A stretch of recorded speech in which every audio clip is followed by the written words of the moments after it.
Bruselské inštitúcie sa po európskych voľbách nanovo obsadzujú. Doterajšie výsledky sú fackou demokraticky prejavenej vôli európskych voličov.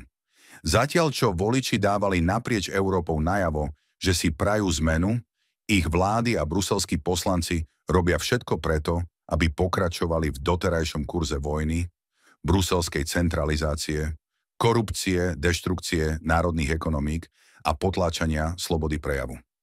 Geopolitická eurokomisia a jej ničivé dôsledky nikto toto smerovanie nezosobňuje, tak ako staronová predsednička Európskej komisie Ursula von der Leyenová.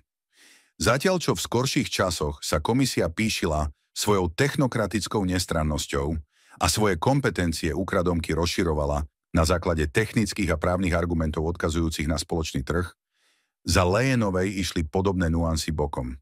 Prosto vyhlásila, že stojí na čele geopolitickej komisie a pasovala sa za konečného arbitra európskych záujmov a hodnôt. V kadečom nadväzovala na svojho predchodcu Junckera, no i tak tam, kde on po Luxembursku opatrne manevroval, Leyenová postupovala s nemeckou bezohľadnosťou a tvrdohlavosťou.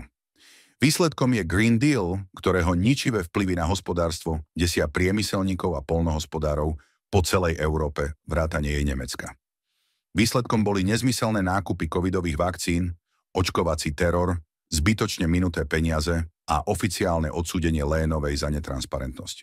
Výsledkom je bruselské preverovanie demokratickosti členských štátov, na základe ktorého nevolení byrokrati podľa arbitrárnych kritérií šikanujú demokraticky zvolené vlády. Výsledkom je kontrola sociálnych médií a tlak na odstraňovanie správ, ktoré sa bruselským progresivistom nepáčia. Výsledkom je zatiahnutie Európy do zástupnej vojny USA s Ruskom, ktorá sa vedie za európske peniaze a ukrajinské životy. Vo všetkých týchto katastrofách hrala Leyenová hlavnú úlohu.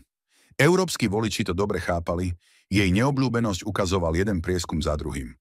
Napriek tomu európska oligarchia dospela k názoru, že lepšieho služobníka nenájde a túto zdiskreditovanú figúru znovu presadila.